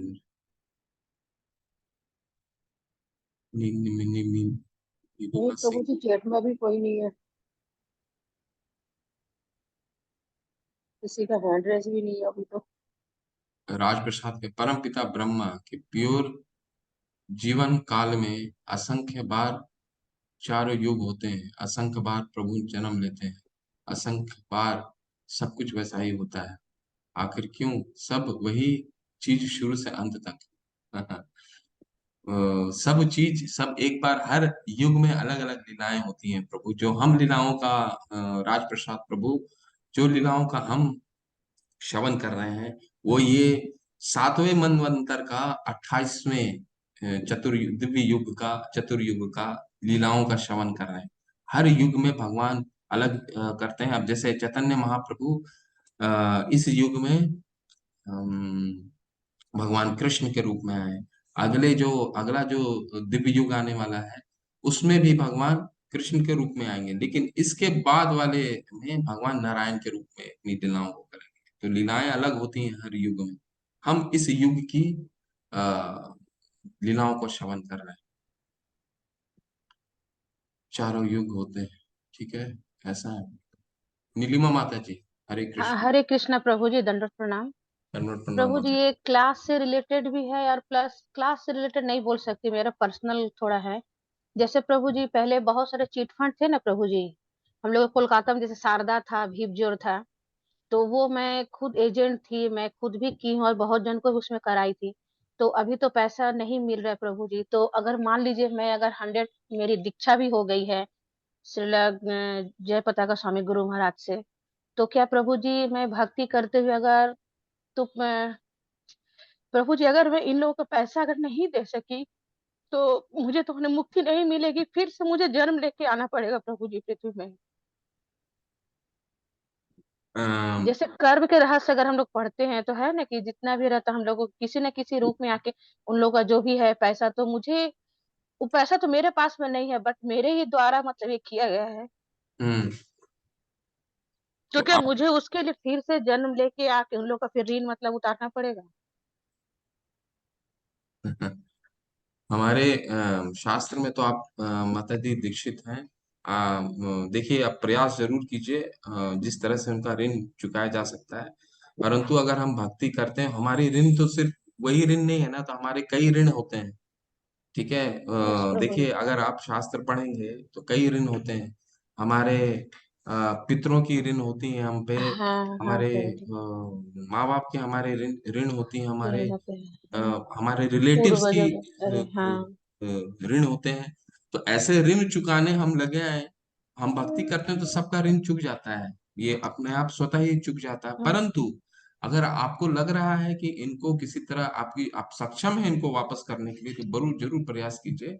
नहीं प्रभु जी, परंतु सक्षम भी नहीं है, और मैंने एक जन नहीं है ना प्रभु जी, बहुत सारे मतलब यहाँ है। और हम्म कोलकाता में ममता बनर्जी तो ऐसा मतलब की है कि किसी को मतलब कोई भी ऐसे पैसा मतलब अभी तक तो मैंने असंभव है, ऐसे हाई कोर्ट में चल रहा है कि मैंने मिल सकता है, जैसे सहारा हो गया, ये हो गया, हर जगह हो, सिर्फ वेस्ट बंगाल में ही प्रभु जी बंद है ये। तो ये बार बार ये प्रश्न मुझे मतलब बहुत अंदर तक, ये बहुत लाखों रुपए है प्रभु जी, जो कि मैं इस जीवन में तो शायद नहीं कर पाऊंगी। तो ये हर वक्त आज ये दोपहर से मेरे मन में बहुत मतलब आज ये तीव्रता से मतलब प्रश्न हो रहा है प्रभु जी। बहुत दृढ़ता से भक्ति कीजिए, चैंटिंग कीजिए माता जी। और बाकी भगवान अगर बुद्धि देंगे, ददामि बुद्धि योगम तम, भगवान पे बस वो जैसा बुद्धि देते हैं मार्ग निकालेंगे, वैसा सोचिए, प्रयास कीजिए अपने लेवल पे। अगर नहीं हो पाएगा तो आप तो कुछ आपके हाथ में जो चीज नहीं है उसके लिए प्रयास यस कर, प्रभु जी। ठीक है। तो भगवान की भक्ति करने से हमारे सारे पाप धुल जाते हैं। तो भगवान की भक्ति कीजिए, वो इम्पोर्टेंट है, वो महत्वपूर्ण है। आप गुरु महाराज से दीक्षित हैं तो गुरु की आज्ञाओं का पालन कीजिए। गुरु से भी आपके मेंटर भी होंगे, तो उनसे भी यस प्रभु जी। इसके प्रश्न कीजिए कि ऐसा मेरे मन में विचार आ रहा है, ठीक है। तो वो तो मार्ग और बताएंगे कि गुरु की सेवा करने, हम अगर गुरु की और सेवा बढ़ाते हैं, ठीक है, तो उसके माध्यम से भी हम कई ऋण चुका सकते हैं। ठीक है, तो उनसे, अब जो मेंटर हैं आपके, उनसे भी बात कीजिए इस विषय में, और वो भी तरीका बताएंगे कि गुरु महाराज को कैसे और अपनी सेवा से आप उनको प्रसन्न कर सकते हैं, यस। और इससे आप मुक्त हो तो सकते प्रभु जी गुरु महाराज का हम लोग तो बोलते हैं ना बहु सेवा तो नहीं वाणी सेवा कर सकते हैं। तो मैं प्रचार कार्य में लगी रहती हूँ प्रभु जी। तो इससे भी तो गुरु महाराज की सेवा हो ही रही है। हैं। बिल्कुल ये हो रही है। वाणी की सेवा तो आप कर रहे हैं, वो सबसे बहुत महत्वपूर्ण है। वो कीजिए, परंतु ये जो मन में संशय आया है, वो अपने मेंटर से जरूर आप बात कीजिए इस चीज को लेकर के, ओके। ठीक है। वो क्योंकि सेवा और बढ़ानी पड़ेगी, सेवा में क्या है, और थोड़ा सा विकास करना पड़ेगा, सेवा सेवा में और थोड़ी बढ़ोतरी करनी पड़ेगी। ठीक है थैंक यू माता प्रभु जी। जी। थैंक यू प्रभु जी। इसका है कि नियत कर्म ध्यान योग होता है क्या? नहीं नहीं माता जी, रिटू कटारिया माता जी, नियत कर्म का मतलब होता है, दो तरह के कर्म होते हैं, नित्य कर्म और जो काम साध्य कर्म। नित्य कर्म मतलब हुआ कि जो हम काम अपने शरीर को पालन करने के लिए शास्त्रों के अनुसार करते हैं, वो, और एक जो भगवान की भक्ति हम करते हैं, तो वो ध्यान योग नहीं होता, ध्यान योग हम नहीं कर पाएंगे। और ये कलयुग में तो ये यज्ञ करना हमारे लिए संभव ही नहीं, ठीक है। तो इसको ऐसे समझिए। और क्या पूछना चाह रहे हैं? नहीं, आखिर होता तो वही सब है, रूप और नाम अलग है और अलग होंगे। देखिए प्रभु, राज प्रभु जी, हर युग में भगवान अलग अलग, जितनी भी लीलाएं होती हैं, भगवान हर युग के में उस युग के लोगों के लिए, उसको आकर्षित करने के लिए कोई भी लीलाएं करते हैं। कोई भी लीलाओं का क्या ऑब्जेक्टिव होता है? लीलाएं, भगवान कोई भी लीला करते हैं उसका एक ही ऑब्जेक्टिव होता है, ताकि हम उनसे आकर्षित हों, उनकी लीलाओं से हम आकर्षित हों। और भगवान तरह तरह से हमें आकर्षित करते हैं, ताकि हम उनके धाम को वापस अपने घर की तरफ हम आकर्षित हो सके, ठीक है। तो हर बार हर युग में अलग अलग तरह की लीलाएं होती हैं, सिर्फ इस कारण, ता, ताकि उस युग के लोग भगवान की लीलाओं को देख करके आकर्षित हों, और फिर हम उनके अपने घर की तरफ जा सकें। हम घर से दूर बैठे हुए हैं ना सब, हर युग में लोग अपने घर से दूर आ जाते हैं, तो अपने घर यानी जो हमारा धाम है, वो धाम में हम वापस जा सकें, इसलिए लीलाएं होती हैं, ठीक है प्रभु।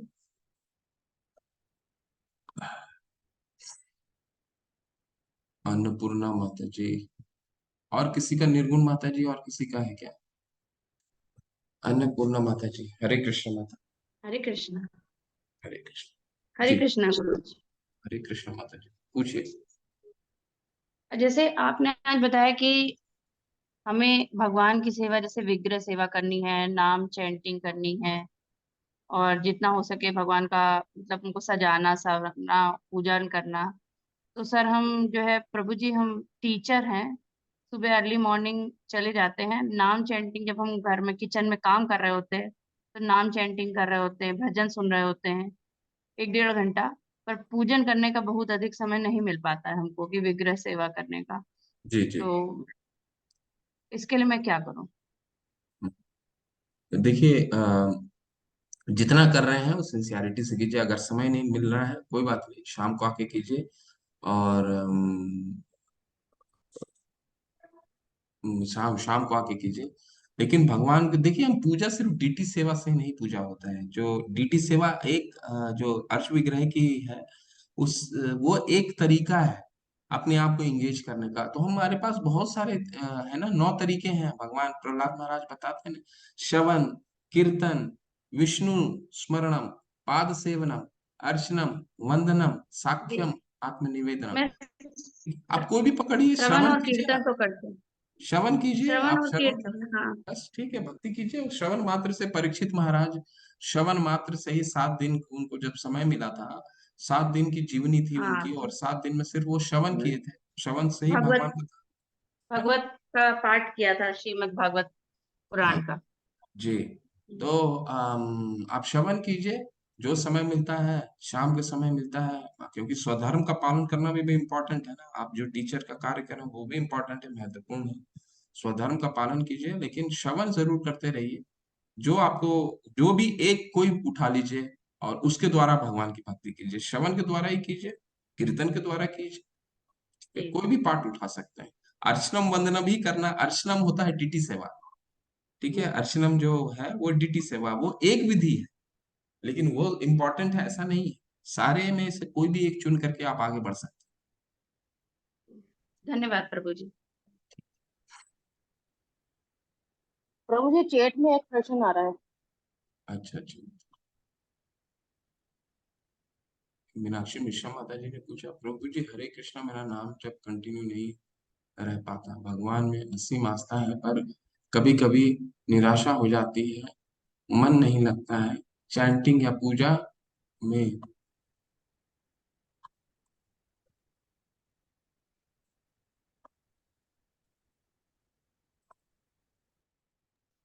इसके लिए क्या कर सकते हैं? तो आज ही तो भगवान ने बताया, अभ्यासेन तु कौन्तेय वैराग्येन च गृह्णति। आपका जो प्रश्न है कोई अलग नहीं है जो अर्जुन ने पूछा है, ठीक है। अर्जुन ने भी क्या बोला कि मन मेरा बहुत चंचल है, चंचला ही मन कृष्णा, प्रमाथि बलव्रत दृढ़म। ठीक है, मेरा बहुत मन बहुत चंचल है, बलवान है, इसको पकड़ना बहुत मुश्किल है। वायुरेव सुदुष्कर्म, वायु से भी पकड़ना मुश्किल है, हवा से भी पकड़ना बहुत मुश्किल है। भगवान ने क्या उपाय दिया? अभ्यासेन तु कौन्तेय वैराग्येन च गृह्णति, यानी अभ्यास के द्वारा। अगर आपको चैंटिंग में मन नहीं लगता है तो इसका मतलब नहीं है कि आप चैंटिंग छोड़ दीजिए। करते रहिए, करते रहिए, अभ्यास करते रहिए। भगवान ने यही हमें सिखाया, अभ्यास करते रहिए, अभ्यास करते रहिए। और ततो ततो निश्चलति, नियमत आत्मने वंशा नहीं है, यानी उसको खींच कर लेकर के आइए। आपका मन नहीं लगता, कहीं मन में भटक जाता है, कहीं और चला जाता है। दिन में इतना काम करते हैं हम लोग, इतना कर्म करते हैं, कहीं चला जाता है, ठीक है। उसको खींच के लेकर के आइए, खींच कर लेकर के आइए। आप सुबह उठिए, सुबह करिए, आपका मन थोड़ा तो, जो पूरे दिन का जो समय होता है उसमें सबसे ज्यादा हम मन को एकाग्र कर सकते हैं जब मोबाइल नहीं बजता है, जब सब घर के लोग सोए रहते हैं। कोशिश कीजिए उस समय उठने का, वो सबसे उचित समय है, जो आप जब आपका डिस्टरबेंस हमारा सबसे सबसे कम होता है। तो माता जी छोड़ना नहीं है, छोड़ दीजिएगा। मान लीजिए बीमार, हम सारे लोग बीमार हैं, ठीक है। अब बीमार में दवाई खाना छोड़ देंगे तो बीमारी ठीक कैसे होगी? तो दवाई खाना तो महत्वपूर्ण है। बोलेंगे नहीं दवाई बहुत कड़वा लगता है, दवाई तो बहुत तीखा लगता है, ऐसा नहीं। दवाई कड़वा है, तीखा, लेकिन उसको खाने का तो खाना तो बहुत आवश्यक है। नहीं खाएंगे तो हमारी बीमारी ठीक कैसे होगी? हम अंदर के अपने जो हमारा कृष्ण ईश चेतना है उसको जगाएंगे, जगाएंगे कैसे? मेडिसिन लेना नहीं छोड़ना है, ये मेडिसिन है हमारा, ठीक है। अ, और किसी का प्रश्न है? राज प्रसाद प्रभु फिर पूछ रहे हैं कुछ, क्या पूछ रहे हैं उन्होंने? रश्मि माता जी कह रहे हैं आएंगे। प्रभु जी आपके प्रश्न में आएंगे, थोड़ा और चैटिंग ले लेते हैं। प्रभु जी, मुझे सुबह जल्दी उठ के नाम चैंटिंग करने पर नहीं उठ पाती हूँ, उपाय बताइए। मन को मित्र बनाना पड़ेगा, आज ही तो पढ़ा हमने। मन को दोस्त बनाइए, मन को समझाइए। मित्र नहीं बनाएंगे तो कैसे? हो तो हमेशा आपका हमारा दुश्मन बना रहेगा, ठीक है। मित्र बनाइए, अलार्म लगाइए। और अब जैसे सुनिए, सोचिए, आपका ट्रेन 6 बजे है, उड़ जाते हैं ना आप? उठ जाते हैं हम 4 बजे, उठ जाते हैं ट्रेन को पकड़ने के लिए, या बस है हमारी 6 बजे, या फ्लाइट है हमारी 6 बजे, उठ जाते हैं हम 4 बजे। तो हम कर तो सकते हैं, करते नहीं है क्यों? क्योंकि मन मित्र नहीं है। उस समय क्या हो जाता है, मन मित्र है, जाना हमारा कंपलसरी है, जाना हमारा जरूरी है। तो डेली सोचिए कि 6 बजे हमारी ट्रेन खुलने वाली है स्टेशन से, ठीक है? उसी स्टार, और जल्दी सोइए, जल्दी सोइएगा तो जल्दी उठिएगा, ठीक है? तो अब थोड़ा बस हमें टीवी कम देखना है, 10 बजे सो जाइए, 4 बजे उठ जाइए, ठीक है? 4 बजे उठिए, देखिए दिन कितना बड़ा दिखेगा आपको, बहुत बड़ा हो जाता है दिन। तो सुबह जल्दी उठिए। अगर हम दोस्त बना लेंगे, डेली सोचिए कि 6 बजे डेली हमें फ्लाइट पकड़नी है, या ट्रेन पकड़ना है, या बस पकड़ना है, तो देखिए उठिएगा, मन को दोस्त बनाना पड़ेगा माता जी, और तो उपाय कुछ भी नहीं है, इसका कुछ भी उपाय नहीं है। छात्र को पढ़ाई करना ही पड़ेगा अच्छा करने के लिए, पढ़ाई करने के लिए या तो सुबह उठना ही पड़ेगा उससे। तो हमें भी जीवन अगर ठीक करना है, उसे मित्र बनाना है, तो उठना पड़ेगा, ठीक है? संकल्प लेके उठिए। राज प्रसाद प्रभु जी कह रहे हैं, अब कलयुग का 27वां चक्र हुआ है, और तो और कितना बाकी है, और सभी युग में कितने चक्र हुए हैं। प्रभु जी कल चौथे अध्याय का पीडीएफ माता जी ने पीपीटी भेजा है, उसमें देखिए हम पूरा हमने दिया है। दोबारा आप लोग को आपको रिपीट कर देता हूँ। कलयुग के होते हैं 4,32,000 साल, उसको 2 गुना मल्टीप्लाई कीजिएगा तो उसका आता है द्वापर।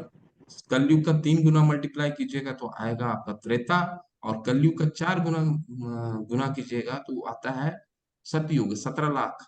तो इन चारों को जो जोड़ दीजिएगा तो आता है एक दिव्य युग, ठीक है, जो करीबन 43,20,000 साल का होता है। ऐसे ही 71 दिव्य युग का एक मनवंतर होता है। एक मनवंतर, एक मनवंतर का मतलब है एक पूरा मनु का जो राज्य है, वो 71 दिव्य युग का होता है। तो 71 दिव्य युग।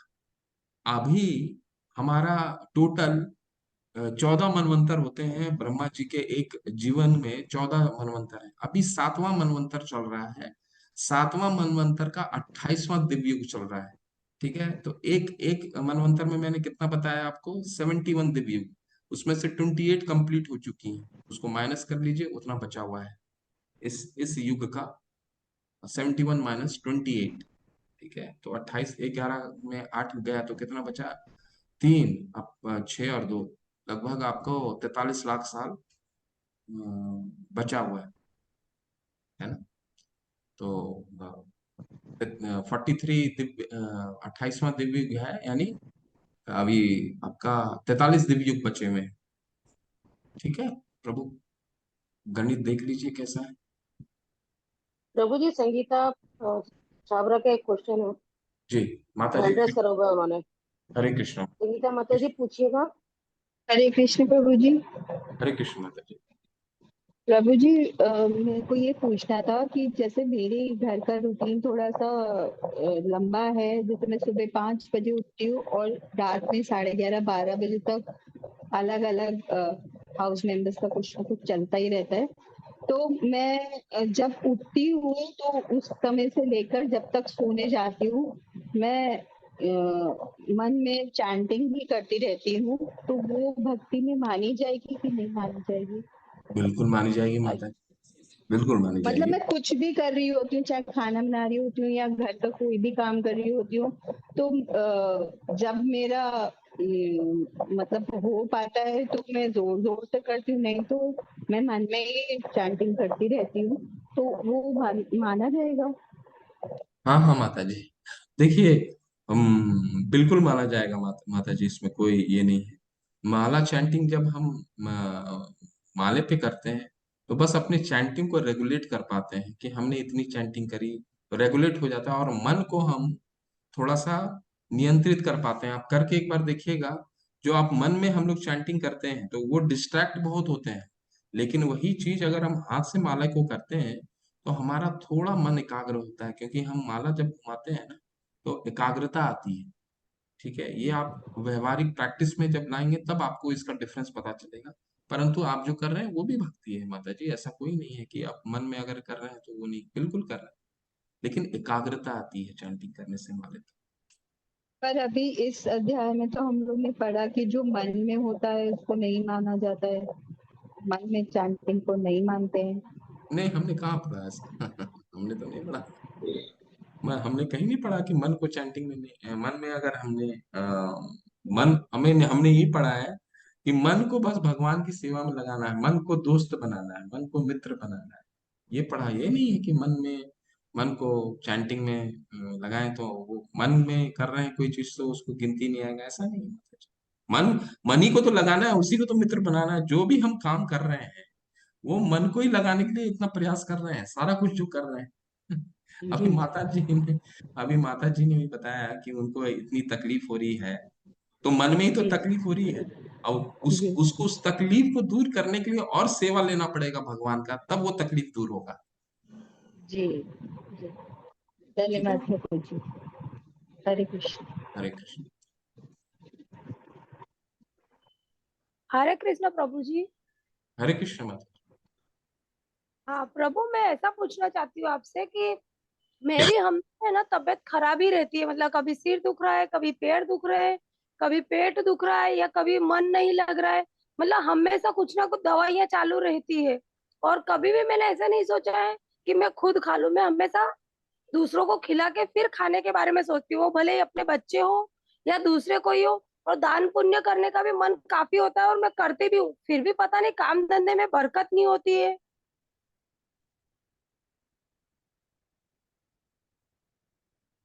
काम करने आपका मन खराब रहता है, देखिए, जन्म मृत्यु जरा व्याधि, ये चार चीज जो है, इससे कोई नहीं छूटा है माता जी। अगर हम ये चेष्टा कर रहे हैं कि हम चैंटिंग करेंगे और भगवान की भक्ति करेंगे तो हमारा जो दुख और तकलीफ है वो कम हो जाएगा, तो ऐसा नहीं है। क्योंकि फिर आप पूछेंगे तो फिर हम करें ही क्यों भक्ति, है ना? आपके मन में ये प्रश्न आएगा। तो भगवान की हम जब चैंटिंग करते हैं माता जी, या भगवान की इस चेतना जगाते हैं, तो हमारी आध्यात्मिक शक्ति इतनी बढ़ जाती है कि हम इससे ऊपर चले जाते हैं। हमारे दुख तकलीफ तो आएंगे ही, क्यों? क्योंकि हमारा ये कहीं ना कहीं पाप हमने किया है जिसका संकुचित है, वो किसी ना किसी रूप में हमें हमें मिलना ही है। चाहे वो हमारा शरीर का व्याधि हो या किसी भी तरह का व्याधि, वो मिलना तय है। परंतु हमें भगवान की भक्ति करते हैं तो हम और आध्यात्मिक रूप से शक्तिशाली हो जाते हैं, ताकि इन सब दुखों को झेल सकें आराम से। ठीक है। तो ये हमें करने की आवश्यकता है, हमें शक्ति बढ़ानी है। उसका उपचार नहीं ढूंढता, उसका एक ही उपचार है, जब हम उससे और शक्तिवान हो जाएं। अब देखिए, जैसे एक श्लोक दूसरे अध्याय में आता है, विषया विनिवर्तन्ते निराहारस्य देहिनः रसो वर्ज्य रसोपस्य परम दृष्ट्वा निर्वर्तते। हमें परम दृष्टवा निर्वर्तते, यानी कि हमें और उच्च उच्च जो टेस्ट है अपना, और टेस्ट का लेवल बढ़ाना है। हमें रसगुल्ला बहुत अच्छा लगता है, लेकिन रसगुल्ला खाना हम कब छोड़ सकते हैं? एक तरीका तो ये है कि मिठाई खाना छोड़ दें, जो बहुत कठिन है। अगर हमारा पैलेट मिठाई के लिए बना, बहुत हमें वो रहता है कि मिठाई नहीं छोड़ सकते, तो बहुत मुश्किल है। भगवान क्या बताते हैं, नहीं, अगर तुम्हें रसगुल्ला छोड़ना है तो उससे और स्वादिष्ट मिठाई खाना शुरू करो, रसगुल्ला अपने आप भूल जाओगे। तो रसमलाई लेके आइए, वो खाइए, तो फिर रसगुल्ला आप भूल जाएंगे। ऐसे उदाहरण के रूप में आपको दिया। तो हमें और ऊपर का स्वाद के लिए चेष्टा करनी है, और ऊपर का स्वाद क्या होगा? भगवान की भक्ति करने पर हम ये सब जो चीजें हैं, वो धीरे धीरे धीरे धीरे आप खुद ये चीज को दिखेगा। आपका सर में दर्द हो रहा है लेकिन आपका ध्यान ही नहीं है, आपका पैर में दर्द हो रहा है, आपका पैर में क्या दर्द में ध्यान ही नहीं है, आप खुश हैं। ठीक है माता जी। तो कोशिश कीजिए अपनी आध्यात्मिक शक्ति बढ़ाने के लिए भगवान का नाम रूप गुण और लीला पे कंसंट्रेट कीजिए, चैंटिंग कीजिए, गीता का अध्ययन कीजिए। तो ये सब दुख, और भगवान क्या है, अपने भक्तों को भी देखते हैं ना, योगक्षेम वहां में हम, तो ये धीरे धीरे धीरे धीरे निकल जाएगा। पर भगवान की भक्ति के लिए कोई चीज मांगिए मत भगवान से, कभी मांगते नहीं, भगवान अपने खुद ही जानते हैं हमारे हृदय में बैठे में इसके साथ क्या हो रहा है। ठीक है। हम्म। धन्यवाद गुरु जी।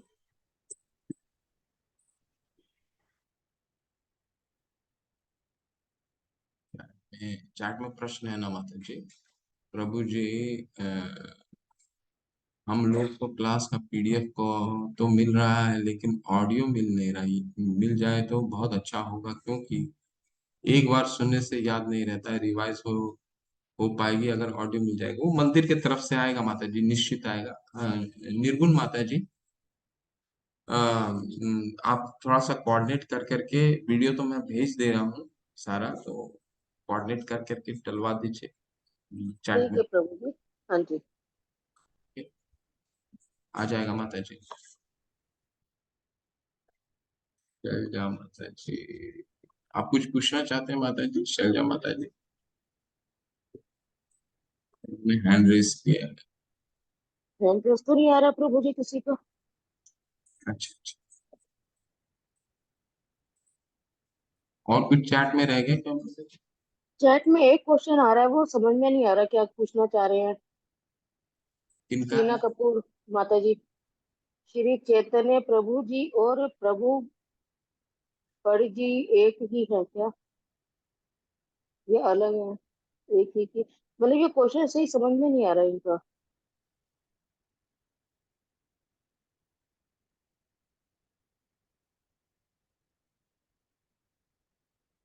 टीना कपूर माता जी हैंड रेस करिएगा।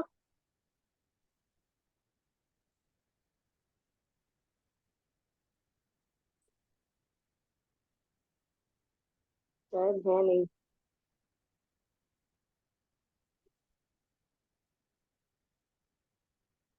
है तो सही, लेकिन वो अनम्यूट नहीं कर रही है अपने आप को, कहीं चली गई होंगी।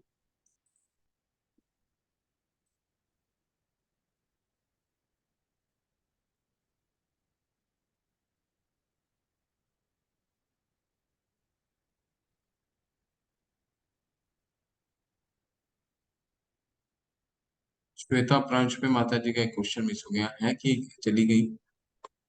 कौन प्रभु जी? श्वेता प्रांश पे माता जी, प्रभु जी भगवान आज भी रासलीला करते हैं या मानते हैं, सब इसका हाँ क्या है मतलब? अभी। अच्छा, माता जी भगवान हर समय हर जगह है, ठीक है। तदेजति तन्नेजति तद दूरे तदवंतिके तदंतरस्य सर्वस्य सर्वस्य अस्य बाह्यता।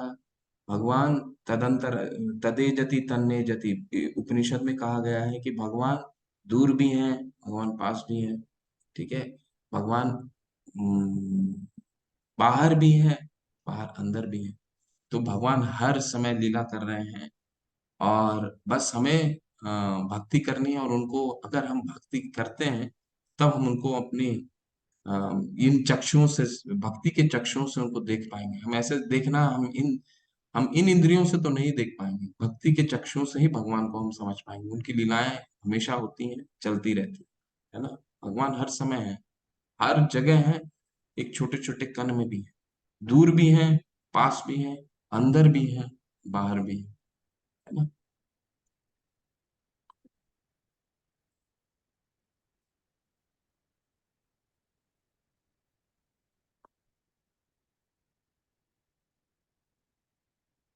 टीना माता जी का प्रश्न है, श्री चैतन्य प्रभु जी और प्रभुपाद जी एक ही हैं? अरे नहीं नहीं, अरे बाप रे। चैतन्य महाप्रभु भगवान कृष्ण के रूप में 500 वर्ष पहले आए थे, जिन्होंने ये पूरा संकीर्तन आंदोलन उन्होंने दिया। और प्रभुपाद जी इस परंपरा के 32वें गुरु हैं, ठीक है। वो 22वें गुरु थे, और प्रभुपाद जी 32वें गुरु हैं, जो भगवान चैतन्य द्वारा दिए गए संकीर्तन आंदोलन को उन्होंने पूरे विश्व भर में प्रचार प्रसार किया। तो चैतन्य महाप्रभु भगवान कृष्ण हैं, और प्रभुपाद जी उनके परंपरा के हमारे गुरु हैं, ठीक है। दोनों अलग हैं।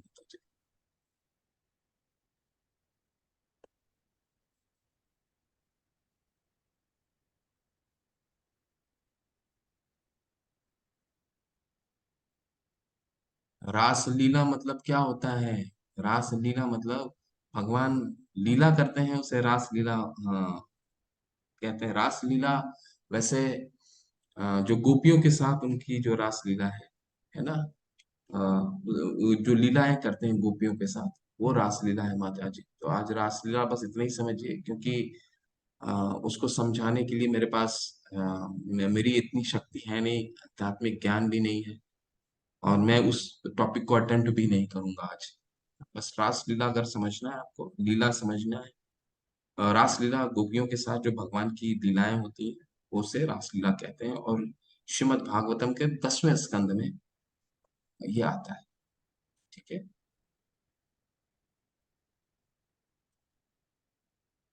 माता जी मोस्टली कवर हो गया मुझे लग रहा है। किसी का अगर रह गया तो हैंड रेज लास्ट में कर लीजिए, तो फिर अभी निकलते हैं। हाँ जी प्रभु जी, अगर आपका कोई डायरेक्ट में आया हो तो बात अलग है।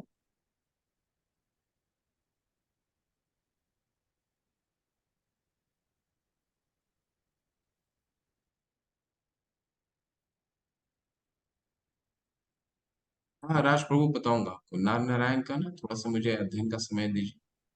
नारायण, नर नारायण और भगवान विष्णु और शेष नाग में संबंध बताएंगे, जरूर बताऊंगा आपको, थोड़ा सा समय दीजिए।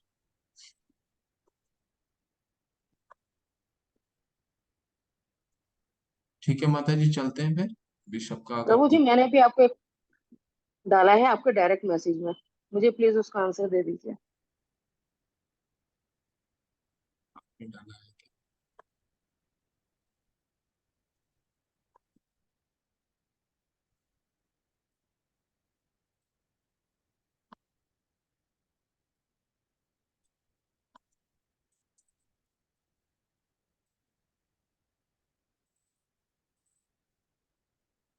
ठीक है, चलते हैं। वाञ्छाकल्पतरुभ्यश्च कृपा सिन्धुभ्येव च पतितानां पावने भयो वैष्णवे भयो नमो नमः। अनंत कोटि वैष्णव वृंद की जय, शिला प्रभुपाद की जय, नामाचार्य हरिदास ठाकुर की जय। आप सभी को हरे कृष्णा, हरे कृष्णा, हरे कृष्ण प्रभु जी। हरे कृष्णा। माता जी धन्यवाद माता जी।